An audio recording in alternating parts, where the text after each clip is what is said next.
श्री स्वामी समर्थांची एक प्रेरणादायी कथा आहे. हरवलेली नोकरी स्वामींच्या कृपेने पुन्हा मिळाली. जय जय रघुवीर समर्थ. मित्रांनो, आज मी तुम्हाला श्री स्वामी समर्थांच्या कृपेचा एक प्रेरणादायी कथा सांगणार आहे. पुण्यात राहणारा अमोल नावाचा एक तरुण अचानक नोकरी गमावतो. अनेक ठिकाणी मुलाखती देऊनही त्याला यश मिळत नाही. घरची परिस्थिती दिवसेंदिवस कठीण होत जात होते.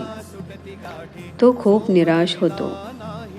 एके दिवशी त्याच्या आईने त्याला सांगितले, बाळा, रोज श्रद्धेने 108 वेळा श्री स्वामी समर्थ या नामाचा जप कर. स्वामींवर विश्वास ठेव. अमोलने मनापासून नामस्मरण सुरू केले. दररोज सकाळी आणि संध्याकाळी तो स्वामींची प्रार्थना करू लागला. काही दिवसांनी त्याला एक कंपनीतून अचानक मुलाखतीसाठी फोन आला. मुलाखतीला जाताना त्याने मनोमन स्वामींना प्रार्थना केली, स्वामी माझ्यावर कृपा करा.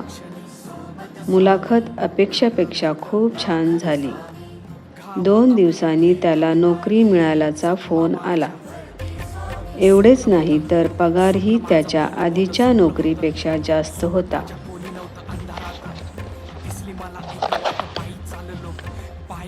अमोलच्या डोळ्यात आनंदाश्रू आले. त्याने मनोमन श्री स्वामी समर्थांचे आभार मानले. त्याचा विश्वास अधिक दृढ झाला की संकट कितीही मोठे असले तरी श्रद्धा आणि संयम ठेवणाऱ्यांना स्वामी कधीच एकटे सोडत नाहीत.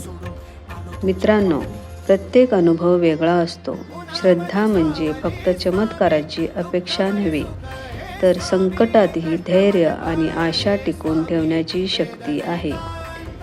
शेवटी एवढेच, श्री स्वामी समर्थ या नामाचा जप श्रद्धेने करा, चांगले कर्म करा आणि विश्वास कायम ठेवा. जय जय रघुवीर समर्थ.